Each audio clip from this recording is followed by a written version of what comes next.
Bom, então vamos lá, gente. Eu gostaria de chamar ao palco as nossas autoras convidadas. Por favor, chega mais. Vera Iaconelli. Palmas para Vera. Seja muito bem-vinda. Por favor, se acomode aqui. Para conversar com a Vera, nós convidamos a Geni Nunes. Geni, seja muito bem-vinda. Palmas para Geni. Tudo bem? Muito obrigado, Geni. Aqui também ao lado da Vera, por favor. Se você puder sentar aqui ao lado da Vera. Muito obrigado. Obrigado pela presença. E a grande Marta Noil, que é escritora, atriz e uma grande entrevistadora que a gente convidou aqui para conversar com as nossas autoras. Muito obrigado, Marta. Marta preparando um livro aí também que também vai ser como esses aqui, né? Que mexem com a gente, que fazem a gente repensar coisas centrais da vida. Obrigado. Manda ver aí, Marta. Obrigada, Paulinho. Obrigada pelo convite. Eu não vou gastar tempo dessa mesa dando currículos. Vera Iaconelli, psicanalista, escritora, diretora do Instituto Gerard de Psicanálise. Geni Nunes, psicóloga, escritora, poeta. Vou começar pelo começo. Como vocês duas começam o livro de vocês com histórias pessoais, eu tomei a liberdade para fazer uma pergunta bem pessoal. Vocês falam da origem de vocês, né? Vera, você fala da sua mãe, Geni também. Eu queria que vocês falassem como que a origem de vocês se traduz e afetou a escolha profissional de vocês, a trajetória de vocês. Etarismo, vou começar primeiro. Muitas vezes eu recebo, viu, Marta, pessoas que estão em formação em psicanálise, embora estejamos todos em eterna formação em psicanálise, ou, como diz a Dominique Fingerman, em deformação, dizendo que eu quero estudar psicologia porque eu acho tão legal, quero ser psicanalista porque é tão legal, né? Quero ajudar as pessoas. Eu estou rindo porque é para rir mesmo. No meu caso, eu só posso dizer que eu comecei a psicanálise e a psicologia porque eu sofria muito, muito, e não tinha muito o que fazer com isso, a não ser ir lá tratar. Então, a psicanálise, para mim, e a psicologia, no começo, sempre foi uma forma de tratar minha neura, meu sofrimento, minha angústia. E aí, em um dado momento, isso fez de mim...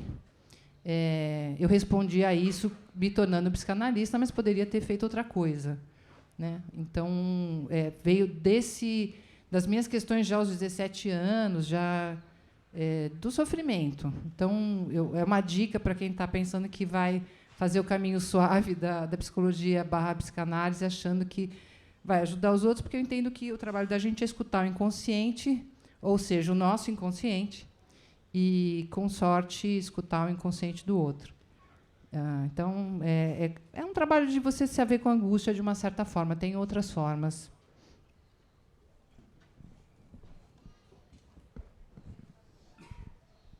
Bom dia. Estou muito feliz de estar aqui. Eu agradeço pelo espaço, pelo convite. Uma honra estar, né, nessas companhias. Pensando nessa questão da minha trajetória pessoal, algo que me marcou bastante foi o fato, né, de que a minha família, como muitas outras famílias indígenas, negras, enfim, desse território, sofreu a evangelização, a catequização, e eu fui selecionada para ser uma missionária junto ao meu povo. E aí eu sempre digo com muita alegria que eu acho que deu errado. Mas é um pouco dessa relação também com a palavra, né? Que uma das narrativas do nosso povo é de que quando uma pessoa engravida, ela é engravida de uma palavra. E aí, para mim, a psicologia e a psicanálise em especial tem um respeito com a palavra que me toca muito, me encanta muito. Então, é um pouquinho por esse caminho, né? E nessa narrativa pessoal, que é também coletiva, né? Eu fico pensando assim que, embora se diga que a língua oficial do Brasil é a língua portuguesa, há outras muitas línguas, né, que se falam nesse território, para além das línguas indígenas. A própria língua portuguesa já não é mais tão português assim. Então, me interessa muito pensar que outros fins, usos, encantos a palavra pode ter para além de uma pretensa descrição da realidade, né? E eu acho que tanto a psicanálise quanto a poesia conseguem olhar para a palavra com esse respeito por ela, né? Então, um pouquinho por aí. Vou pegar esse gancho. Aliás, antes disso, queria dizer que a gente vai ter 1 hora de conversa aqui, quer dizer, uns 57 minutos, né? E depois ele vai abrir para perguntas. Então, se vocês tiverem perguntas, vocês têm que mandar por escrito para os monitores que estão passando por aí. Não sei se eles podem dar acenar. Obrigada. Fala a sua pergunta para o monitor e ele vai escrever. Mas ela vai escrever a sua pergunta. E queria dizer também que vai ter uma sessão de autógrafos dos livros da Vera e da Geni, depois da mesa, ali na tenda da 2 Pontos. Bom, vamos lá. Quando eu li os livros de vocês, a minha cabeça deu um tilt, assim, porque a Vera, ela disseca a linguagem de um jeito que eu não sabia mais nem falar português depois que eu li o livro dela. Eu não sabia, eu falava, gente, mas essa palavra eu não tinha ideia que significava isso, ou que carregava tanta coisa junto com ela. Você dissecou mesmo o nosso dicionário. E a Geni, ela desloca a linguagem, né? Então, palavras que a gente costuma usar para falar sobre o uso da terra, a exploração da terra, por exemplo, ela desloca para falar dos afetos. E, como você mesmo diz, né, Vera, nós nos constituímos, adoecemos e curamos pela linguagem e sua eterna tentativa de dar conta de uma existência que a excede. Então, eu queria que vocês falassem sobre linguagem. Estamos condenados a ela, né? A gente na psicanálise a gente trabalha escutando o sujeito num lugar muito privilegiado e muito maluco. Acho que o grande trabalho de se tornar psicanalista é ir escutando o sujeito não naquilo que ele fala, que é tão eloquente e tão preparado e tão organizado como se espera que as pessoas falem no dia a dia, mas exatamente onde ele falha, onde escapa a palavra, onde a gente passa vergonha. Onde a gente passa vergonha porque a gente queria falar uma coisa assim. É ali que o psicanalista fala, fale mais sobre isso que você disse sem querer dizer e que diz mais de você do que você gostaria de ter dito, né? Nossa, ficou complicado esse negócio. Mas, assim... Mas anota que essa frase é boa. Essa fresta do constrangimento que a gente está aqui, né, se esforçando, né, Marta, para não deslizar, é ali que o psicanalista clica, fale mais sobre isso. Então, a nossa relação com a palavra na psicanálise é uma relação... Claro que no dia a dia, né, gente, do convívio social, ninguém deveria estar fazendo o que o Freud chama de psicanálise selvagem, que é aquele momento em que você acha, você quis dizer isso, mas você disse aquilo, porque ninguém sabe, de fato, o que aquele ato falho, o que tem por trás daquele ato falho tem que ser interpretado junto com a pessoa. Então, não pensem que a gente fica gastando os nossos neurônios nesse lugar que é muito trabalhoso. Mas a nossa relação com a palavra...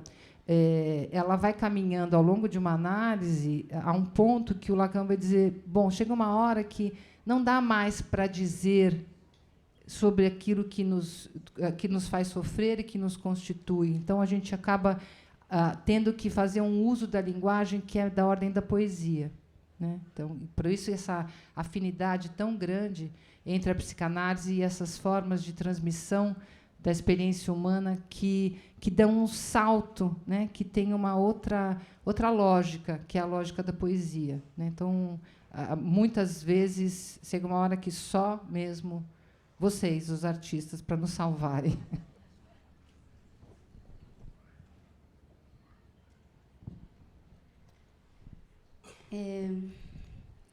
Até pensando na minha relação assim com psicanálise, sendo uma pessoa indígena, que eu gosto de pensar com e contra, assim, né? Entendendo até onde nos é possível, até onde não faz tanto sentido. E, para mim, é bem especial estar aqui hoje, porque uma das presenças das últimas edições, aqui neste mesmo local, foi Mestre Bispo, que não está mais entre nós dessa forma, mas segue de outras, né? E isso que Vera trazia, né, daquilo que falha, daquilo que escapa, me lembra muito Mestre Bispo, porque a gente vai ver, né, nesse contexto mais religioso, cristão, que tem essa ideia de que aquele que desobedece é o desviado, né? E Mestre Bispo dizia, tudo que é reto mente. Então, acho que, de alguma maneira, a gente celebra aqui aquilo que desvia, que falha, né? Como talvez as coisas mais bonitas que nos ocorreram, né? E nesse contra também com a psicanálise, tem alguns marcos, né? É até algo que se diz às vezes, tal pessoa é fruto da sua época, tem que entender a época que a pessoa estava falando, né? Mas a própria época também não é unívoca. Então, no mesmo momento histórico, a gente tem discursos que reforçam a norma, que questionam a norma. Então, não me parece que dizer que é porque era da época seja suficiente, né? Então, a gente segue em movimento, entendendo esse contexto, né? Mas um exemplo que eu queria dar é de que no livro Totem e Tabu, do Freud, ele associa nossos povos à infância do humano, ao passo em que o adulto seria a fase civilizada, evoluída, né? Na psicologia, a gente tem muitas disciplinas com esse nome, né? Psicologia do desenvolvimento. Então, essa expectativa de um progresso, né? De um desenvolvimento que associa, então, aquilo que é infantil ou primitivo, né? Esses termos, a algo que não se desenvolveu, né? E aí a gente entende que ser associado a crianças, a infância, esteve no contexto dessa sociedade muito associado à tutela também, que é algo que mais adiante a gente vai falar também em relação ao cuidado, né? Então, nossos povos ocupavam a categoria de menoridade social até a Constituição de 88, porque nós éramos comparados a seres não desenvolvidos, as crianças, né? Mas, como Guarani, eu ouço isso e digo, é uma honra ser comparado às crianças, não é nenhuma vergonha nisso, né? E aí, brincando assim com essa questão das palavras, eu até digo assim que quem dera a psicanálise fosse selvagem, né?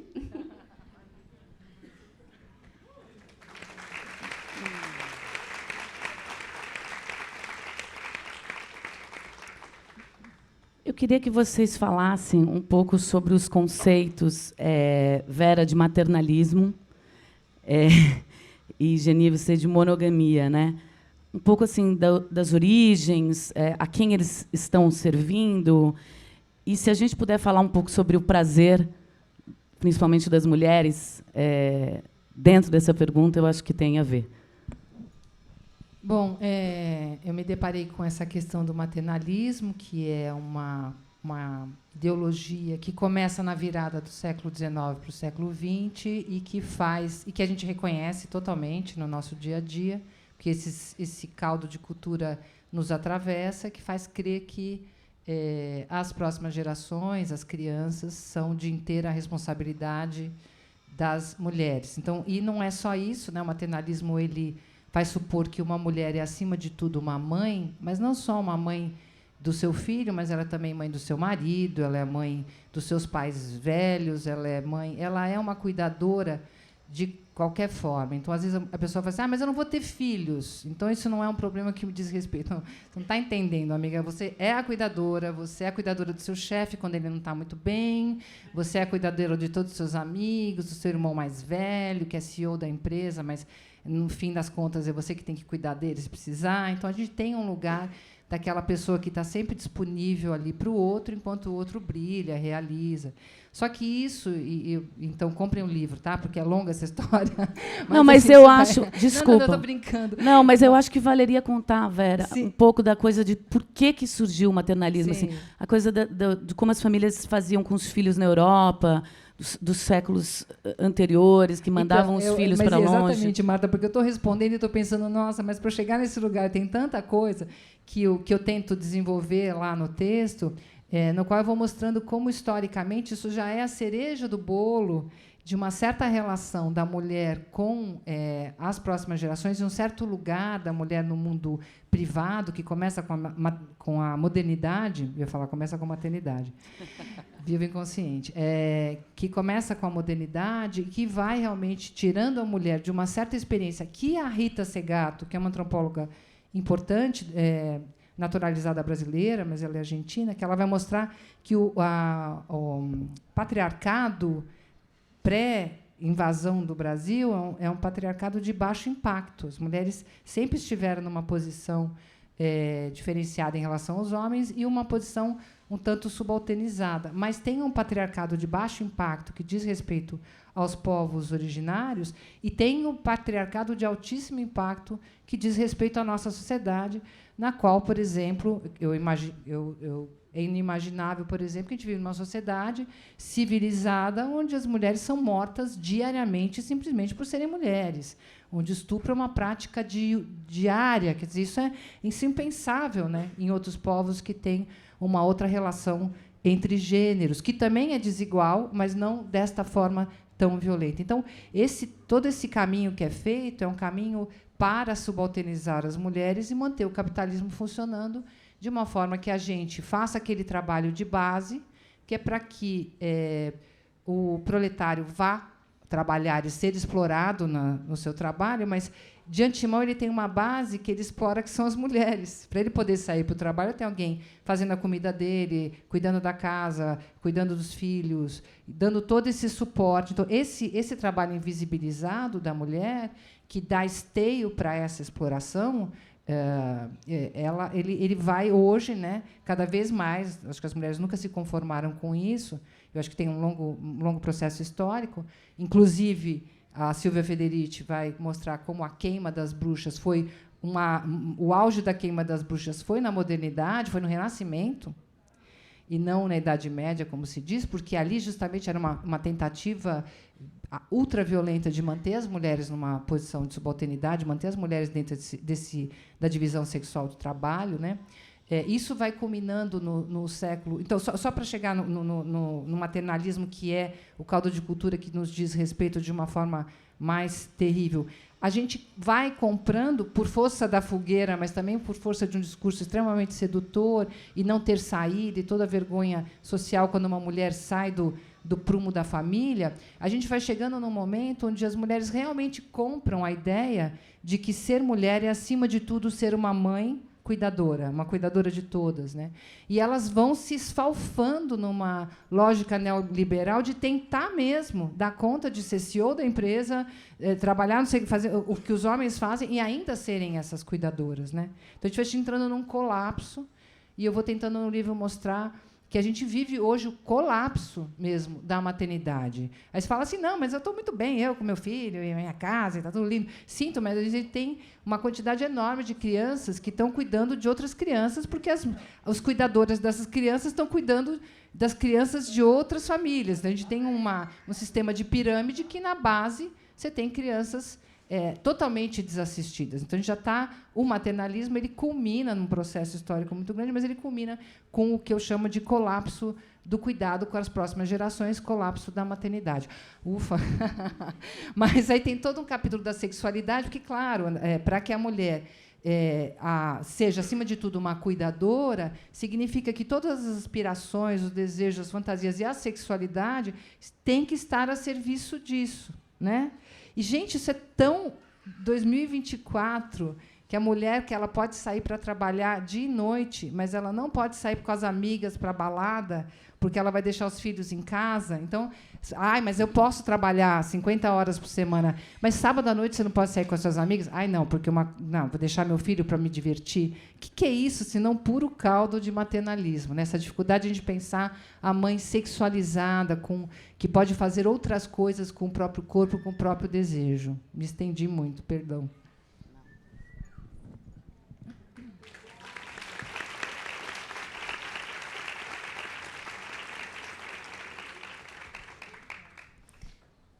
Eu tenho pesquisado nos últimos anos, uma das minhas fontes, né, são as cartas jesuíticas.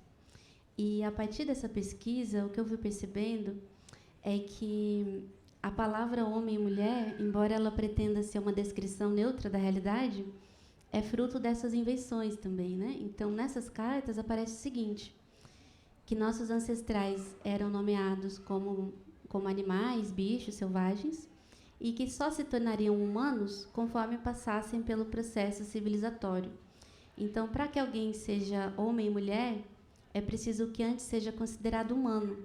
Então, esse marco do gênero é algo que, dentro dessa investigação que eu vou fazendo nas cartas, aparece o seguinte, que a criação da ideia de homem e de mulher, em especial de mulher, esteve desde o início atrelada à noção de mãe e de esposa. Tanto que até hoje as pessoas dizem, né? Ah, fulana é ex-mulher de ciclano, né? Deixou de ser esposa, deixou de ser mulher nessa lógica, né? E nesse sentido, algo que eu trago assim no meu trabalho é de que onde houve homem e mulher, houve desigualdade. Mas não há homem e mulher em todos os lugares onde há gente no mundo. Vou tentar dizer de uma outra forma, para dizer que gênero, nesse caso, não é, né, uma descrição biológica. Então, dificilmente, né, alguém olha para uma capivara e diz que é uma mulher, ou olha para um pardal e diz que é um homem, porque gênero é um atributo civilizatório que distinguiria o humano dos demais seres. Então, é só nessa lógica terraplanista, né, que coloca o humano no centro do mundo, que faz sentido essa linearidade de gênero, né? Então, nesse ritual do casamento se diz, eu os declaro marido e mulher. Então, mulher é carregado ali, né, de tudo isso, né, que Vera bem trouxe, de uma intimidade muito grande com a ideia de ser esposa, né, e de ser mãe. Tanto que o termo mãe solteira, né, que se utilizava, ainda se utiliza, né, em alguns espaços, hoje se utiliza mais o termo mãe solo, mas é um termo muito frequente ainda, né, que a própria adjetivação já nos anuncia que algo desvia, porque a ideia, eu nunca vi ninguém falando, fulana é uma mãe casada, não é? Porque parece que casada e mãe já está colado na mesma palavra. Então, quando desvia, aí é necessário explicar, né? Essa é uma mãe solteira. Então, pensando nessa questão, que dentro dessa minha pesquisa, né, essa é uma discussão que a gente faz sobre a crítica aos universalismos. Então, a força que tem essas ideias de pensar que porque algo aconteceu na Europa ou nos Estados Unidos é assim para o mundo todo, né? E aí eu até faço essa discussão também com a psicanálise, porque eu digo, né, qual seria o impacto na teoria, né, do complexo de Édipo se não tirasse, né, se não houvesse ali a monogamia? Ela dá sentido, ela dá sustento a essa narrativa, né? Então, dentro dessa pesquisa nas cartas jesuíticas, o que eu vou percebendo é que a ideia de natureza e de biológico é um sinônimo para Deus. Tem uma carta do missionário Pero Correia, de 1551, que ele diz, e cometem o pecado contra a natureza, né? E isso persiste até hoje, né? Quando a gente escuta assim, isso não é natural, não é biológico, né? Então, se utiliza a ideia de natureza e de biologia como um jeito mais camuflado de dizer isso não é de Deus, desse Deus com D maiúsculo, né? Então, esse é um ponto assim que eu queria trazer, né? A outra referência, né, é de que, de novo, essa adjetivação. Então, em alguns lugares dizem que mulheres trans tem as mulheres biológicas e as mulheres trans, né? Até lembro de uma amiga travesti que dizia, eu não sou biológica, eu sou o quê, né? Eu sou um alienígena, como é que é isso, né?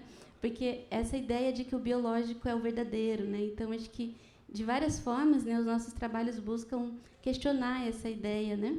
E aí, eu acho que algumas coisas eu falo melhor em poesia, eu queria encerrar essa questão com uma poesia, pode ser? Claro, por favor. Esse poema é assim. A terra é sua mãe? Ela também é irmã? A terra dança, cansa, chora, se alegra. A terra também é filha? A terra cuida, mas também quer cuidado. A terra tem um eu, tem uma identidade. A terra diz eu sou. A terra tem uma consciência. E se a terra quisesse só areias, folhas, gotas, sem dar a isso contorno algum, sentido nenhum, seria uma mãe desnaturada? Será que os fungos, os vírus e as bactérias também acreditam ter uma mãe? E se todos os seres precisam, mais ou menos, de algum colo, de algum amparo, de algum alimento, não será suficiente senti-los sem chamá-los nossa mãe? E nadar no mar sem que ele seja nosso pai é pouco? Abraçar nossos bichos, que também somos, sem acreditar que sejam nossos filhos, vale menos? A terra é mesmo a mãe?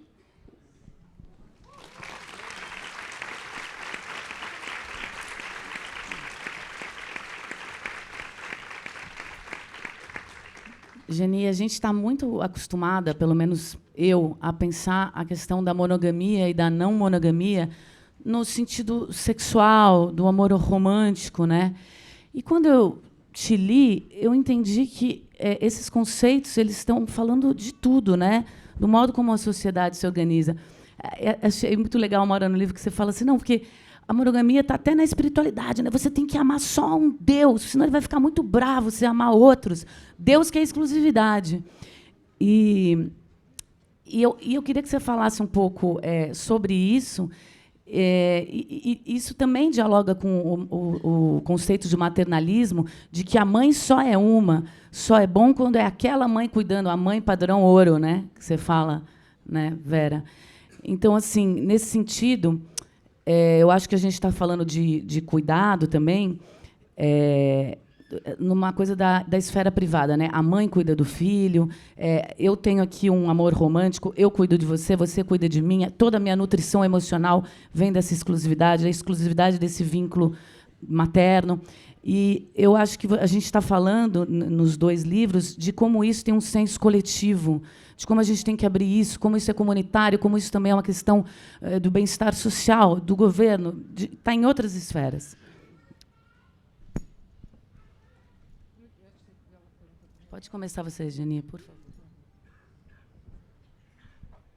Então, essa questão de uma perspectiva indígena sobre não monogamia é algo que eu sentia muita falta, porque eu até brinco que é uma caravela epistêmica, né, de descobrir o que já existia. Então, parece que é algo da moda, algo novo, sendo que isso é documentado, né, no mínimo, desde 1500. Né? Então, o que eu fui percebendo nessa minha pesquisa é que o primeiro adultério, né, que aparece ali é um adultério espiritual. Então, aquele povo que adorava mais de um Deus era um povo adúltero.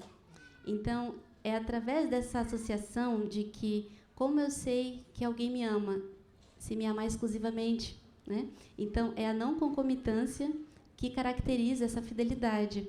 A gente vê nos carros, né? Deus é fiel, os fiéis, né? Toda essa relação de que é uma fidelidade que, se você não cumpre, embora se diga que é um livre-arbítrio, se você desobedece, você vai para o inferno, né? Então, é um livre-arbítrio com castigo, com uma certa concessão ali, né?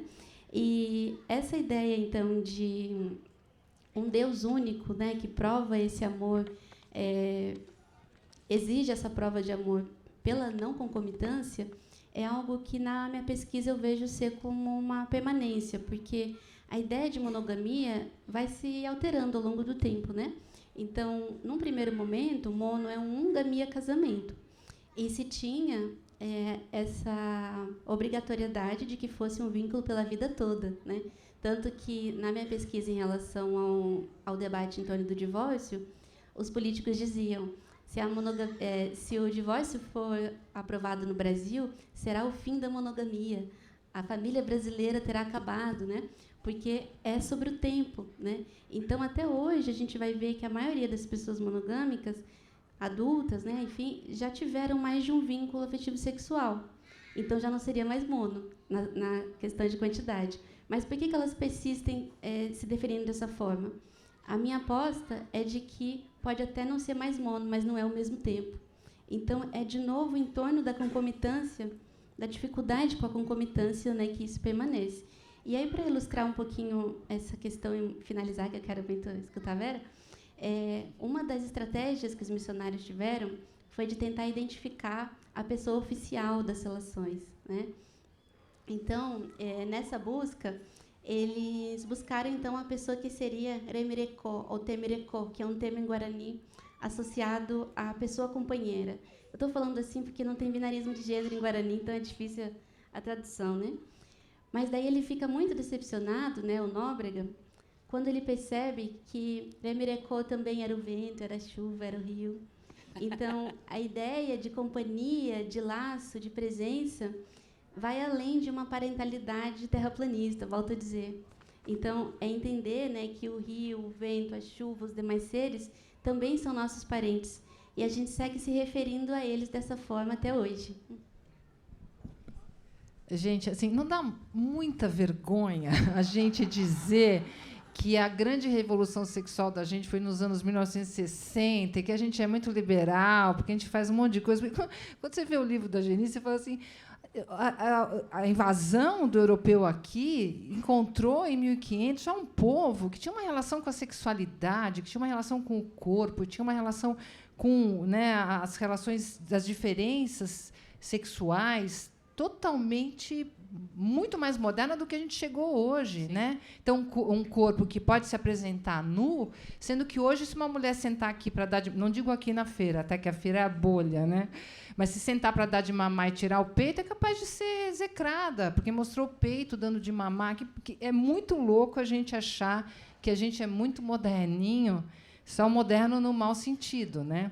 Mas eu vou puxar, então, como você trouxe de um jeito muito lindo, pensar essa questão monogâmica a partir do Mãe Só Tem Uma, que eu desenvolvo no livro, porque isso também é uma questão que atravessa a questão de classe, né? A gente vive numa ideia de que existe a mãe oficial, porque essa família é uma família que tem que ser um homem, uma mulher, cis, pai, mãe e seu filho. Então, a gente não pode ter ali nenhuma dúvida do lugar da mãe e do pai.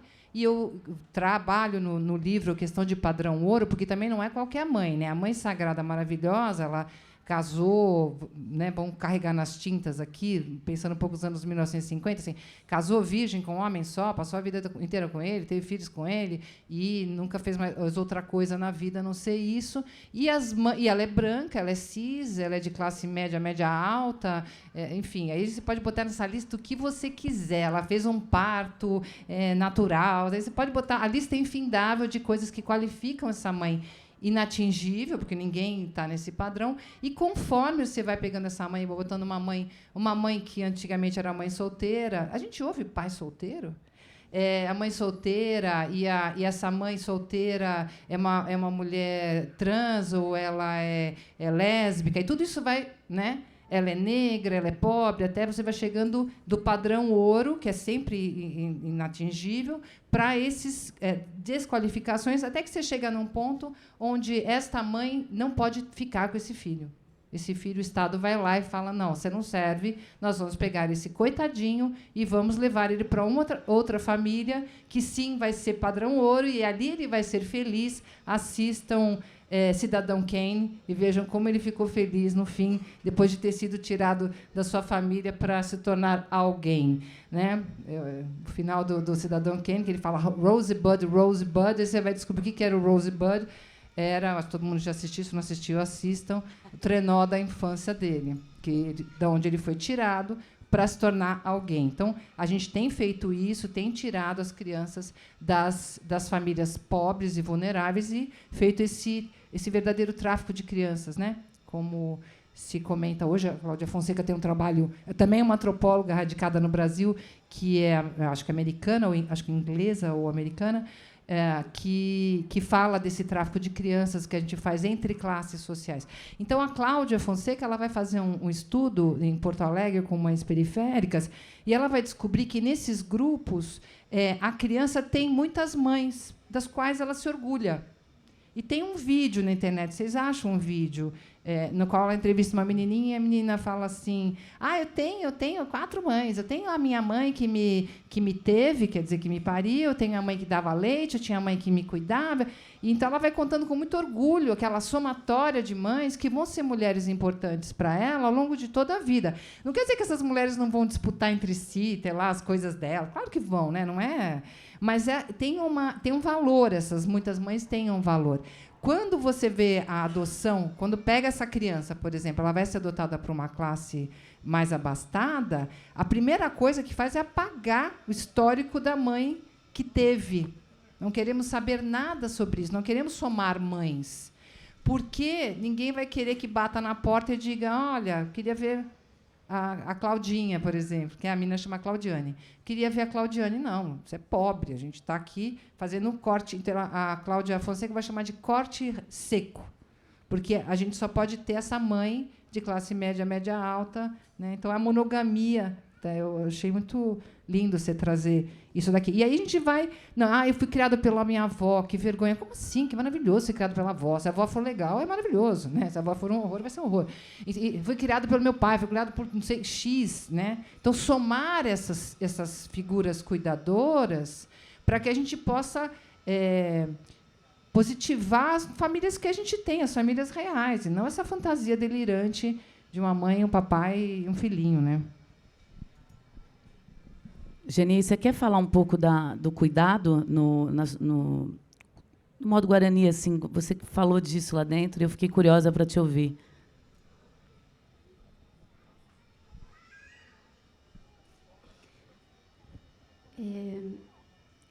Essa questão de que só precisa de...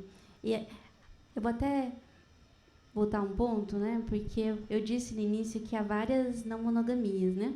Algumas delas têm como pressuposto uma ideia de independência, por exemplo, que não é algo que faz muito sentido para mim nesse contexto, porque a interdependência nos constitui, né?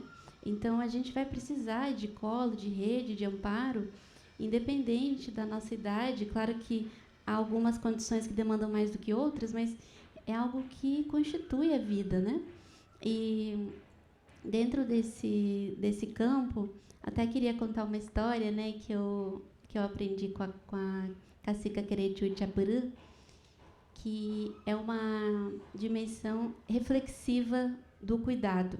Então, ela conta o seguinte, que bem cedinho, e essa aldeia fica lá em Santa Catarina, então bem frio no inverno, as crianças acordam e vão tomar banho no rio, e a água do rio é bem gelada, e elas acordam com a água do rio, mas o rio também acorda com as crianças. Eu gosto muito dessa narrativa, de pensar que a gente pode ter várias formas de cuidar, de amparar, mas, a meu ver, a saúde está no quanto que isso é redistribuído, no quanto que isso circula, né? Então, essas formas de cuidado, para além desse exclusivismo, né, que a gente vai ver muito bem, né, no que Vera trouxe, retornam para a própria relação que nós temos com o território, né? Então, a pauta principal do movimento indígena, atualmente, é a demarcação de terras. Só que isso também já foi uma redução de danos, porque as nossas lideranças não eram favoráveis, do ponto de vista espiritual e político também, né, de que se demarque a terra. A terra não deveria ter muro, nem fronteira, nem demarcação. Então, a demarcação foi uma redução de danos, porque a gente entende que a terra também é viva, também é gente, também precisa de cuidado. Então, nessa minha pesquisa nas cartas jesuíticas, um dos pecados que os missionários inventaram foi o pecado do nomadismo. E aí tem uma frase, né, do Padre Anchieta, que ele diz, é impossível catequizar um povo em movimento, né? Então, era necessário que houvesse algo que até dentro do campo antropológico, né, se chama as reduções indígenas, que, a meu ver, são nomes muito ilustrativos, não só da redução do território, literalmente, mas da redução de um jeito de estar no mundo, né? Então, a gente vai ver que muitos casos, por exemplo, de violência doméstica, a pessoa que está sofrendo essa violência não tem para onde ir. essa ideia de uma fixidez, né? Você não tem o direito, não tem como circular, né? É algo que eu volto para pensar a questão do marco temporal, de novo, que para mim é um nome muito adequado, porque, a meu ver, é sempre em torno de um tempo que essas violências coloniais ocorrem, né? Então a gente vai ver, por exemplo, até chega para mim algumas questões assim, eu não tenho tempo para ter 2 ou mais relações, porque uma só já me exaure muito, né? E tem várias pesquisas que mostram isso, que ser uma mulher mãe, casada, heterossexual, especialmente de outras camadas populares, rende cerca de 8 horas a mais de trabalho. Então, é claro que não vai haver tempo para descansar, para brincar. Não remunerado, né? Não remunerado, exatamente. Então, um dos estereótipos que se tem contra nossos povos é de que nós seríamos preguiçosos, né? E é muito interessante isso, porque quem escravizou não é folgado, né? Mas quem foi resistente à escravidão, sim, né? Mas, para além disso, acho que volta para esse trabalho de exercer o cuidado, que há, sim, muito trabalho nos nossos territórios. Trabalho com o cuidado das crianças, dos mais velhos, com o plantio. Só que não é um trabalho que visa a exploração e o lucro alheio. E daí parece que é folga, né? Até se diz a folga e o folgado, né? Toda uma relação que também volta para uma dimensão sexual, né? Porque, não sei se na região onde vocês têm esse termo, de usar assim, fulana é uma vagabunda. E esse termo aí tem 2 sentidos, tanto usado naquela que não trabalha, quanto aquela que teria uma performance sexual não hegemônica, né? Então, além de não trabalhar, ainda está usando o tempo, né, para o prazer dela, né? Então, acho que volta para um debate de pensar o cuidado muito relacionado ao descanso também, né? Para mim, isso retorna não para a gente dizer que o objetivo é a independência, mas pensar de que jeito que essa interdependência pode acontecer de um jeito saudável, né? É muito legal você falar isso, porque a gente realmente tem essa dupla, mas só no feminino, né? Vagabunda, no sentido erótico, para homem não funciona, né? Você pode usar, mas é muito periférico. Acho que imediatamente a vagabunda associada ao sexual e não trabalho. Acho isso bem interessante você trazer isso. Bom, eu não sei o quanto ficou forte, eu gostaria de reiterar isso no livro, porque no livro eu vou mostrando como tem toda uma injustiça em relação a quem cuida das próximas gerações e como isso vai levando a gente a um colapso e que a gente teria que repensar, então, a nossa posição em relação ao gênero. Mas a questão é muito além de pensar como está essa divisão sexual do trabalho de cuidado, mas de pensar a própria ética do cuidado numa sociedade, que eu acho que esse contraponto da Geni é sensacional, uma sociedade que não pensa no cuidado, uma sociedade que se baseia na ideia da exploração, da segurança, né, de nos protegermos uns dos outros, de explorarmos uns aos outros, de vencer, né? E, na verdade, uma ética do cuidado é a única ética da sobrevivência. Então, a ideia não é só dizer, olha, toma que o filho é teu, sou mulher, não quero mais ficar cuidando das crianças.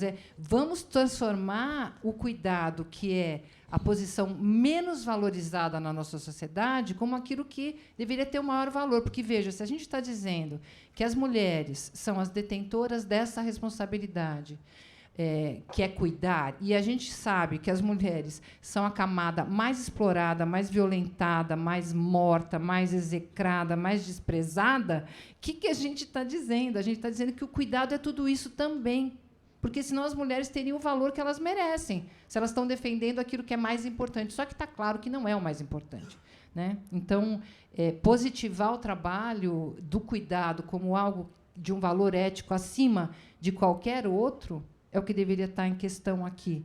E muito obrigada por essa história do rio, porque isso é a coisa mais linda, né? As crianças acordando o rio, vou ficar com essa imagem. Obrigada, Geni.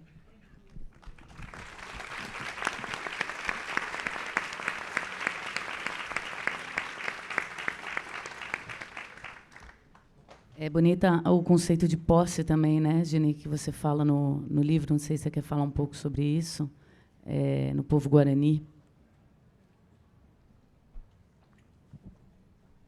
Como estamos de tempo? Vou tentar ser breve, mas até voltando para isso que eu falei do marco temporal, né? Para quem não sabe, esse julgamento tem ainda, né, como hipótese de que só teria o direito à demarcação do território aquele povo que estivesse, né, no exato local, a data da Constituição, né? E isso, para mim, é uma atualização do pecado do nomadismo, né? É nos punir pelo movimento, né? E que esse movimento acontece tanto por questões de violência, quanto também por questões cosmogônicas dos povos, né? E aí, nesse sentido, algo que é muito difícil nesse campo, porque uma das questões do marco temporal é quem é o verdadeiro dono da terra. Eu estou lembrando disso, né, por uma extensão desse debate, porque essa pergunta, quem é o verdadeiro dono, a gente não tem como responder, porque a gente não concorda com a premissa de ser dono da terra. Então, pensar essa questão de quem vai ser o dono, não se trata de substituir quem vai ser o dono, mas de não só desconstruir, mas destruir essa ideia de que é possível ser dono de um rio, de uma floresta, de uma outra pessoa, né? Então, a própria escravização é essa ideia de posse a um nível extremo também, né? Então, na gramática guarani, a gente não tem pronomes possessivos, né? E eu penso que o modo como uma língua se estrutura diz também como um povo vive.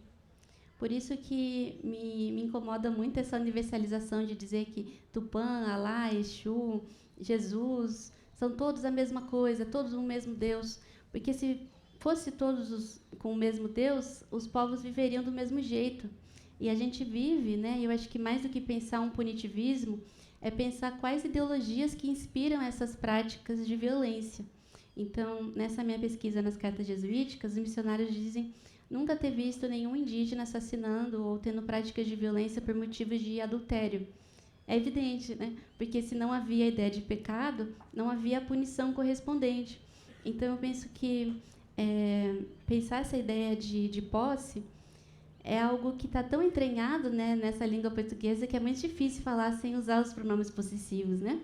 Então, acho que a própria língua, de certa maneira, tenta impor um certo tipo de pensamento. Então, em Guarani, ao invés de dizer isso é meu, a gente diz isso está em minha companhia, né? Então, é uma relação que não se estabelece pela via da posse, né?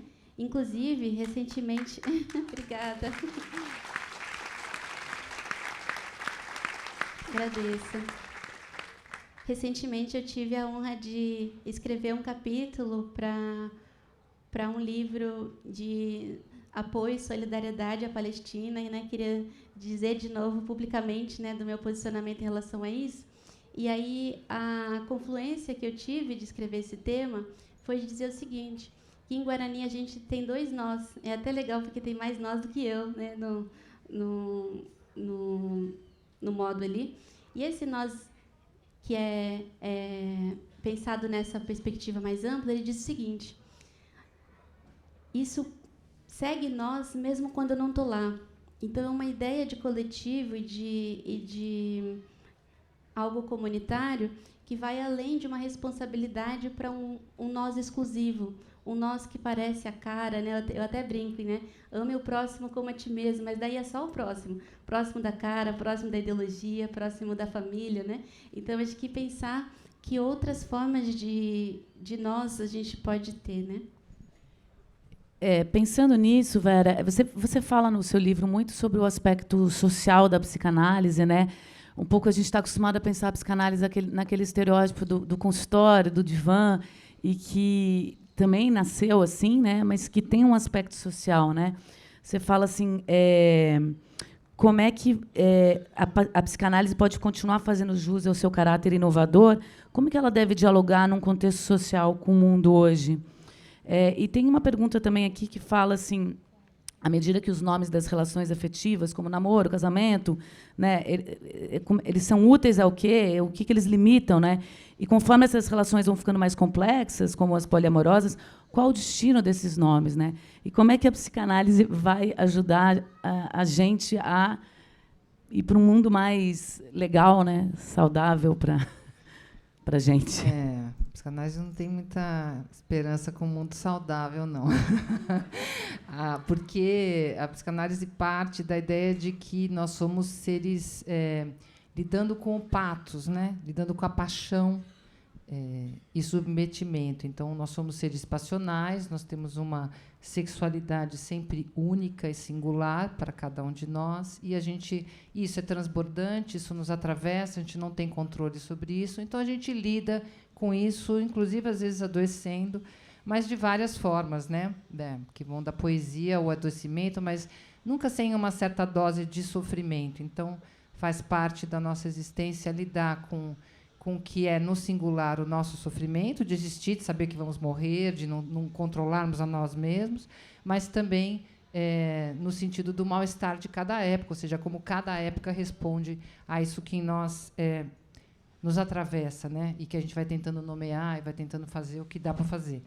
Mas em relação à psicanálise, eu acho que a gente estava conversando no bastidor, um acontecimento importante. A psicanálise começa na virada do século XIX para o século XX, ou seja, em puro caldo de maternalismo, ela tem todo o atravessamento do maternalismo, mas a gente tem ali a guerra de 14 a 19, né?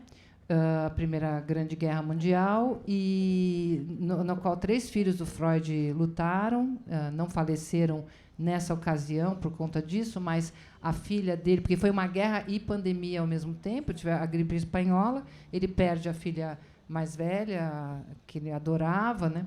E logo depois da guerra se faz um congresso super importante de psicanálise, onde o Freud chega e fala: olha, nós vamos ter, só uma parte, né? Então, pós-guerra, os soldados voltando destruídos, foi uma guerra violentíssima, e as pessoas traumatizadas, e na época se imaginava que um soldado traumatizado era um covarde.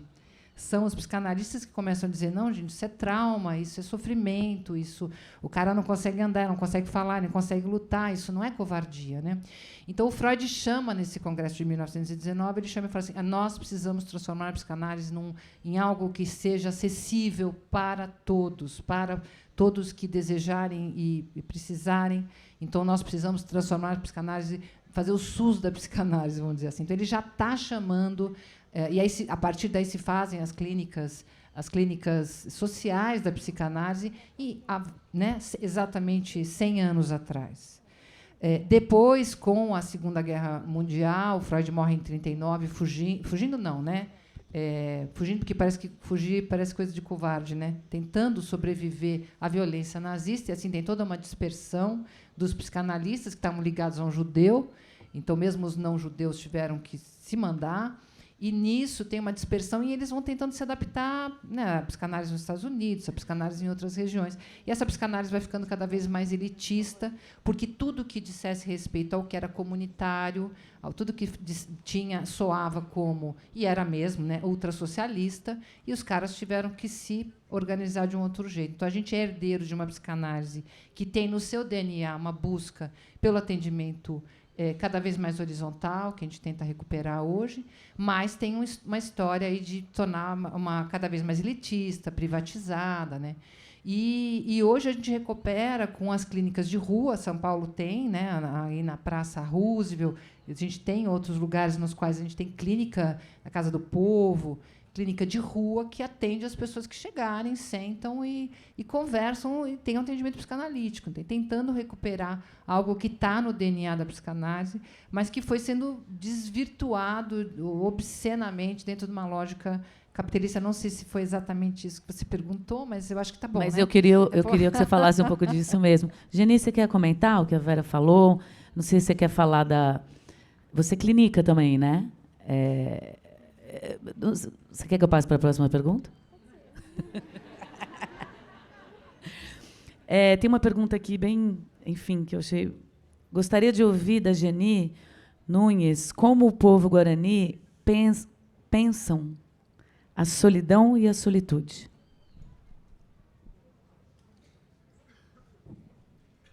Obrigada pela questão. voltando a essa questão dos termos, né, que estava nessa outra questão, né, como nomear, né, de que jeito que esses nomes nos chegam, eu penso que a ideia não é não nomear, mas de que jeito a gente nomeia, né? Eu acho que é um ponto. E até ouvindo Vera falando dessa questão do saudável, eu gosto muito, até sonhei com essa palavra esses tempos, que é a palavra potável, porque eu fui pesquisar e vi que a água potável também tem toxinas, né? Então, acho que essa ideia de buscar uma pureza de saúde limpa, desses processos que nos atravessam mesmo, não me parece também mesmo um bom caminho, né?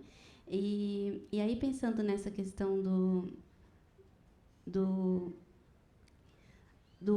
termo solteiro, né? Que é um termo que, na sua etimologia, tem relação com a ideia de sozinho.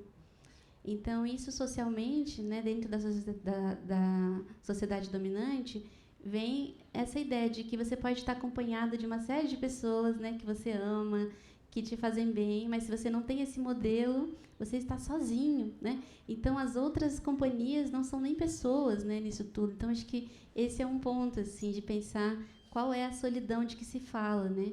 Então, ao mesmo tempo que tem uma parte de nós que é compartilhada, a outra que nos é singular e que, a despeito de todas as promessas românticas, que bom, isso não dá conta de diluir aquilo que de nós é singular, né? E aí eu queria voltar um pouquinho para essa questão do tempo, para finalizar já a minha fala aqui, né? É de que uma das minhas apostas é que a falta de apoio e amparo minimamente possíveis para essa questão de amparar e cuidar as crianças, em especial. A gente teve recentemente essa discussão, né, em torno do direito à interrupção de gravidez, e que tinha essa narrativa de que era em nome das crianças, né? E isso mostra para mim o quão falacioso é esse tipo de discurso, porque as crianças aparecem nessas falas só como algo do futuro. Então, é como uma redenção do presente que virá, né? Então, essa imagem não é uma atenção, de fato, com as crianças que já existem, mas com a ideia de uma criança que virá, né? E esse processo de idealizar essa criança, eu acho que dentro da sociedade dominante acontece o tempo todo, né? De várias formas, mas não é a única maneira de se relacionar com isso, né? Então, eu queria dizer, né, que dentro do nosso povo, a gente entende que esse mundo não é o primeiro, que já existiram outros mundos, que virão outros mundos depois deste, e que, ao mesmo tempo desse, existem muitos outros. Então, a ideia não é exatamente pensar em adiar o fim do mundo, até falando com o vovô Krenak esses dias, ele disse, né, alguns mundos eu quero mais é que acabem o quanto antes, né? Então, a ideia é pensar que mundos são esses potáveis, né? Podemos pensar de outras formas de viver, né? Então, eu vou encerrar a minha fala aqui com um poema sobre esperança, e já aproveito para agradecer a escuta, o espaço e a troca com vocês duas. É assim. Não gosto muito de esperança. Pelo menos não essa que é um jeito de me convencer que realmente só no amanhã que ainda não veio que poderei ser, ter ou viver alguma alegria. Alguém por acaso já teve esperança em relação ao que passou, ao ontem, e disse: tenho esperança que ano passado seja melhor? Ou teve esperança sobre o que vivia no exato momento do presente e disse: tenho esperança de respirar agora, já respirando? Não me parece fazer muito sentido ter esperança sobre algo que já se vive. Por isso que nós dissemos, e nunca perguntamos às crianças o que elas serão quando crescerem, porque elas já são. E a esperança, essa, me parece ser quase sempre sobre algo que só se pode vislumbrar no futuro. Ela parece acreditar que o tempo é progressivo e evolutivo, e que, conforme sua passagem, as coisas irão naturalmente melhorar. Mas, apesar dessa fé, não temos indícios de que o percurso seja assim tão linear. Pelo contrário, há feridas que pioram com o passar do tempo. A única garantia que temos é que as coisas se transformam. Agora, como é outra questão. Por isso, não quero mais saber de esperança. Isso não significa que eu esteja triste ou ressentida. Pelo contrário, é a partir do imenso respeito que tenho pela vida e pelo tempo que não aceito vender fiados meus sonhos. E isso não significa ser imediatista, mas é reconhecer que aquilo que se vive em processo não precisa de promessa, já é algo. Eu não tenho esperança, mas tenho a voracidade e é com ela que me movimento para me transformar e transformar o mundo junto. Esperança, a partir de agora, é meu critério do quão bem estou, do quão potável está minha vida. Quanto menos eu tiver de tê-la, tanto mais transbordantes estarão meus dias. Pois se estou sorrindo agora, não preciso ter esperança de sorrir. E se estou abraçando, não preciso de esperança de abraçar. Não tenho esperança, mas tenho movimento e é com ele que vivo. Muito obrigada.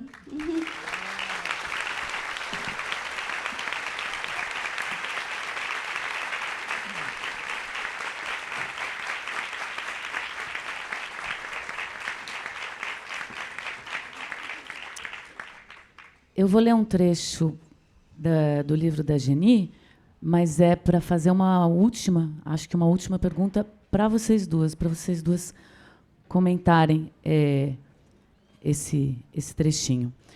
A descolonização pode ser sentida como uma desordem, um caos, porque a ordem e a normalidade são as características da colonização, de modo que a descolonização, quando se efetiva, produz justamente a desordem absoluta.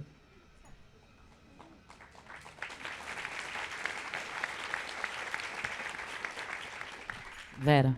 Bom, eu estou ainda num longo processo de descolonização de mim mesma. E, não, longuíssimo, gente, pelo amor de Deus. Assim, escutar a Geni. Eu queria muito agradecer o Paulo. A gente poder estar aqui, eu conhecer essa pessoa maravilhosa e reencontrar a Marta, que é uma querida, e estar com todos vocês no domingo de manhã, que a gente imaginou que as pessoas não iam estar aqui no domingo de manhã às 10, né? Então, muitíssimo obrigada. Mas eu acho que é um processo perene, né? É mais do que o letramento só. A descolonização, eu entendo que ela acontece, e esse letramento acontece, na medida em que a gente sofre um tanto. Não é light, não é fácil. A gente tem um constrangimento, né? A gente escuta coisas e fala assim, nossa senhora, que vergonha, pensar de outro jeito e ser tão tacanha. Mas sem passar por esse processo de sofrimento, é porque não está acontecendo nada. Quem está uma pequena parte, né? Quem está trabalhando em instituições e tentando levar ali a coisa do letramento, e está tudo lindo, ai, que bonito, vamos falar sobre isso, ai, que legal, estamos juntos, amiga. Não está rolando nada. Nós estamos lustrando a neura, não está rolando nada. Mas quando tem choro e ranger de dentes, quando tem constrangimento, é porque alguma coisa está sendo feita. Então, essa descolonização, ela vai ter que ser arrancada, coisas vão ter que ser arrancadas mesmo. E a gente pode usar poesia, a gente pode usar encontros adoráveis como esse aqui, mas lá, quando a gente estiver trabalhando com isso, fica esperto, porque isso, sem pagar o preço do sofrimento que está envolvido aí, não vai ter nenhuma transformação. Então, cabe a nós.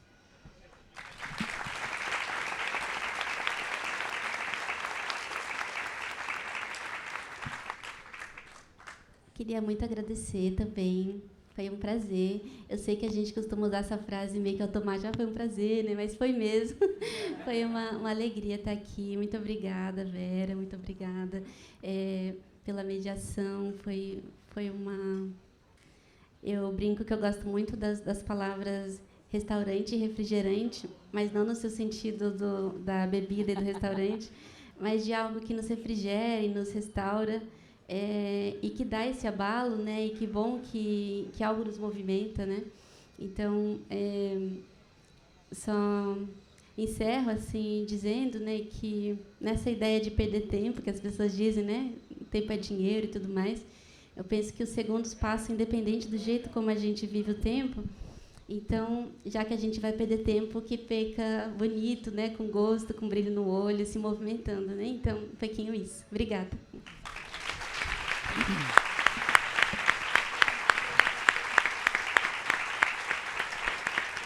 Gente, obrigada. Foi uma honra para mim mediar essa mesa. Queria lembrar que vai ter autógrafos dos livros. Queria pedir desculpa de não ter conseguido trazer todas as questões do público e queria pedir uma última salva de palmas para essas mulheres maravilhosas.